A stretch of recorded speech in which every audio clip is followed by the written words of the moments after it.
Here it is, Todd's Odds, brought to you by FanDuel. And Todd and I like each other so much we decided to dress exactly alike this week. Todd, there have been 3 games with some pretty significant line movement this week. Raiders and Vikings have crossed over from opening as underdogs to favorites. The Bengals line has gone from 4 points. It's moved almost 4 points, 6.5 to -3.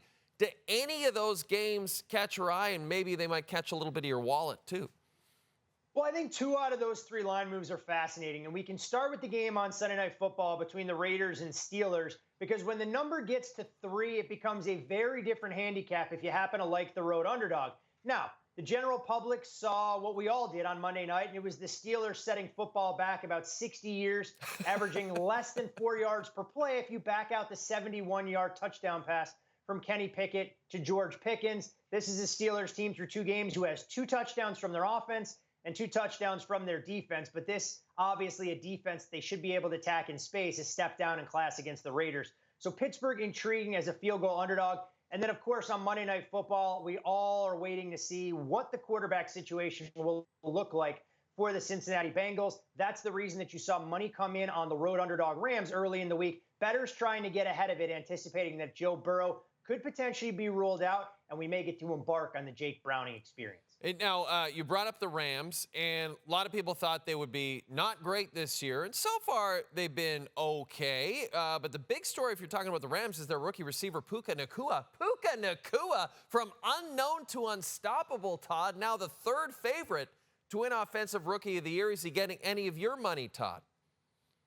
Talk about catching the NFL by storm. I know fantasy owners that had the foresight to roster him after that Week 1 performance have to be thrilled with the way he was able to replicate that level of production in just his 2nd game in the NFL.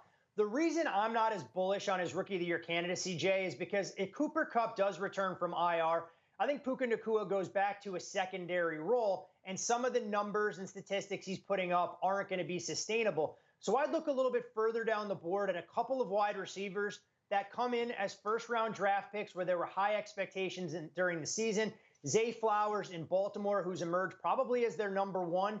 And when you look at Jordan Addison, the perfect running mate for Justin Jefferson in Minneapolis. But if you're looking for a quarterback, the guy who stood out to me has been C.J. Stroud. I think he has the opportunity to run that offense with a lot more poise than his Ohio State counterpart is currently dealing with as a member of the Chicago Bears. Fair enough. Yeah, tough times for Justin Fields. We talked about a couple of AFC possible bets in divisional purposes last week. We never touched on the NFC. Any value, in your opinion, on the National Football League's National Football Conference?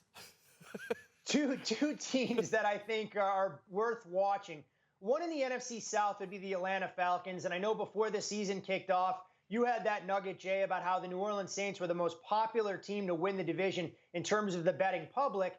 The Saints are 2-0, the Falcons are 2-0, but when I look at Atlanta, they've actually impressed me a little bit more than the Saints. The problem being is this number has shortened well under 2-1, so I wouldn't be running to bet them just yet, but keep them in your crosshairs. And when you're looking at the muddled mess that's become the NFC North, look, I like what I've seen from Jordan Love through 2 starts. He had to go into Atlanta last week without 2 of his primary weapons in Christian Watson and Aaron Jones. They didn't have their full complement of offensive linemen. I think the Green Bay Packers, when we're having this discussion early November, may be the team to beat instead of the Detroit Lions.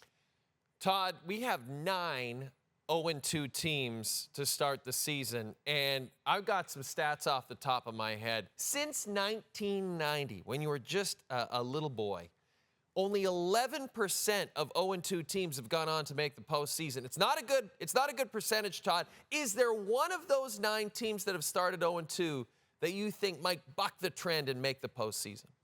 Well, here's the thing, Jay. When you bring on a nerd for numbers, I get to nitpick some of those statistics. And if we go back to 1990, there's a lot of noise in there because we now play a 17-game regular season schedule. So there's a little bit more breathing room for some of those 0-2 teams to erase that early deficit. Now, we don't have a significant enough sample size to make blanket generalizations just yet. But the team that does have my attention is the Temptress in powder blue, that, of course, being the Los Angeles Chargers, who every year lure us in with the luscious locks of Justin Herbert, the high-powered offense, and all of that Southern California cachet, only to break our hearts. If they get a win this week against the Vikings, they have an excellent chance to even up their record at 2-2, playing host to the Raiders next Sunday. So when you look at some of the current pricing, the Chargers might be worth a small investment, knowing full well a loss on Sunday, however, could cement their fate. You know, one of my favorite things about this weekly segment, other than the fact that Todd and I like to dress the same, is the fact that every week we ask Todd if he has a Super Bowl pick for us. Is there a Super Bowl bet out there that he likes? Is there value out there this week for you, Todd Fuhrman? I mean, Jay, I was close. I was almost going to put my money where my mouth is, and then the Dallas Cowboys lose their top cover cornerback in practice to a non-contact injury in Trevon Diggs. So I'm tempering my expectations for Jerry Jones and the Cowboys to finally break through. And you know what? We're just going to have to wait another week before I try and narrow this down and identify the team to beat out here in Las Vegas in the middle of February. Well, the good news is for Todd and for everybody, Super Bowl 58 still 142 days away. Plenty of time to get your bets in. Todd, you're the best. We'll talk to you next week. I hope we're dressed the same again. Always a pleasure, Jay. And if we happen to go shirts optional, it'll be just in time for the start of the NHL regular season. I couldn't agree more. Let's go Skins next week. Don't forget, I know Todd loves the NFL Red Zone with Scott Hansen. He's a great guy. He's a friend of the show. Well, guess what? TSN now the home of NFL Red Zone from the NFL Network. Every touchdown, every Sunday. You can subscribe to TSN Plus now, and you'll get your Red Zone.